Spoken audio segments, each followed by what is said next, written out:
Hello guys! Welcome back to our channel. So ayan, nagluluto po ako ng pork adobo. Adobo ba to? Tapos nilagyan ko ng patatas dahil paborito ng mister ko yung potatoes. Tapos simple lang, simpleng ulam.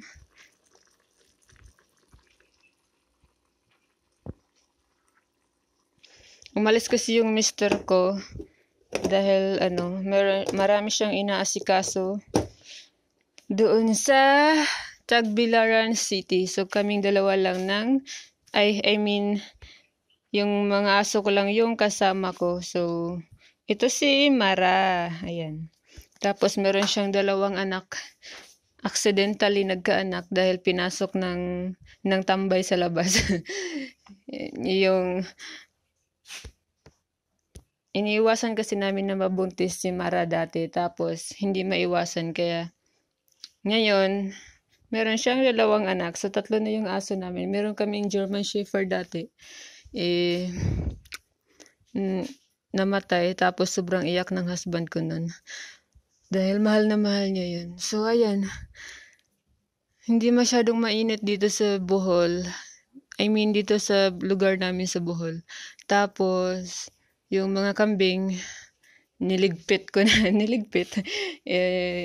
Nilagay ko na sila sa doon sa park nila. Ay, anong masasabi mo? Anong masasabi mo? Nanonood ako ng movie.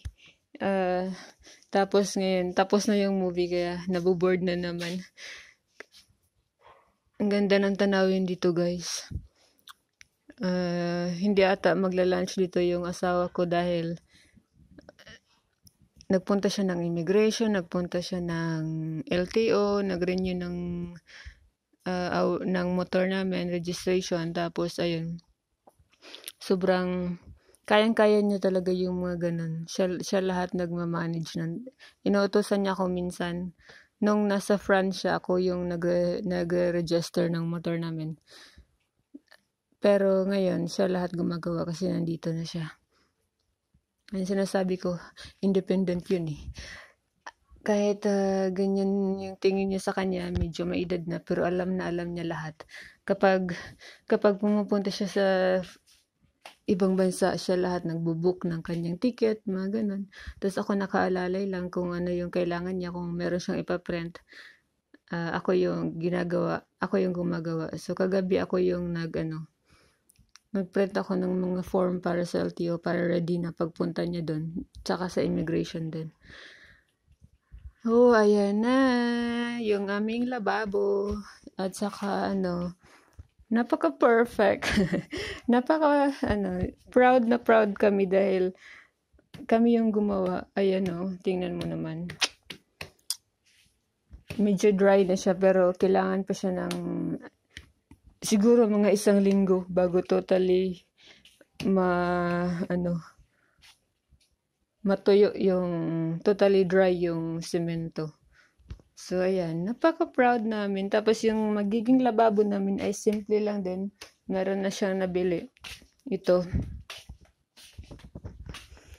yung lababo na nabili ng mister ko. Yung plano niya kasi yung isa, tapos napakamahal, 3,000 plus. Ito 1,000 plus lang. Malalim siya.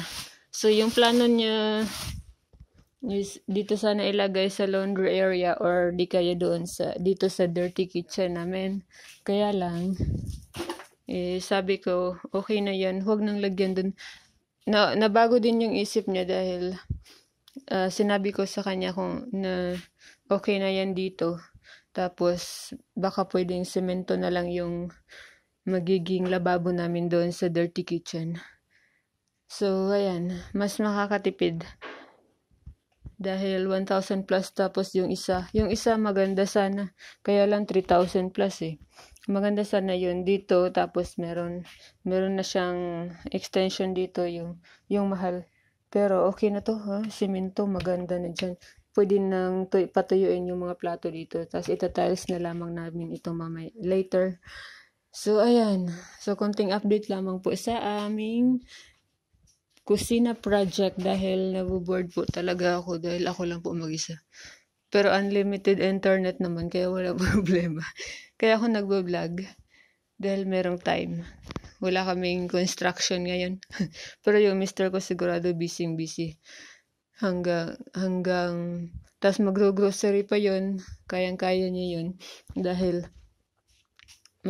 minsan lang kasi kami lumabas, lalo na sa city.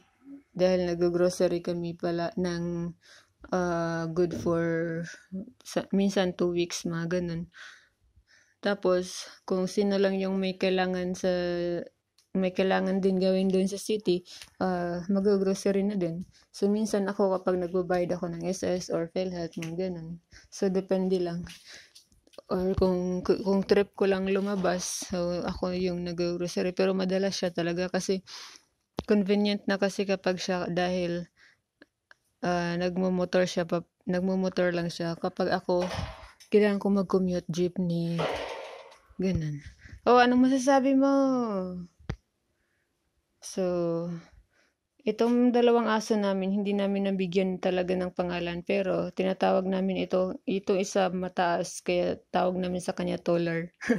Yung isa naman, si Tokoy lang yung tawag ko sa kanya. Tokoy, Tokoy, Tokoy. Bali, sila 5 ata sila dati, tapos inampon yung 3 ng mga kapitbahay namin. So, hindi ko na alam kung ano nang nangyari sa kanila. Tapos itong 2 natira dito dahil walang gustong umampon. Yung maliit na aso namin, napaka wild niyan dati. Pero ngayon sobrang bait na nila. Tulad ng kanilang mother. Ayan, behave na ang mga yan. Tapos alagang-alaga, binibilan palagi ni Mr. ng minsan yung paa ng manok, chicken feet, niluluto ko sa kanila. Tapos pang dinner or minsan yung chicken backbones. Tapos sa umaga ay dog's food. Yung kilo-kilo lamang na dog's food dun po sa public market. Hi Mara! Itong si Mara, kasama namin to mula nung nagre-rent pa kami ng bahay dun sa Panglao hanggang sa Tagbilaran hanggang dito. Matagal na siya sa amin. Sila palagi nung German Shepherd namin dati. Nakakamiss yun. Sobrang bait din nun. So, ayan. Thank you for watching. That's all for today.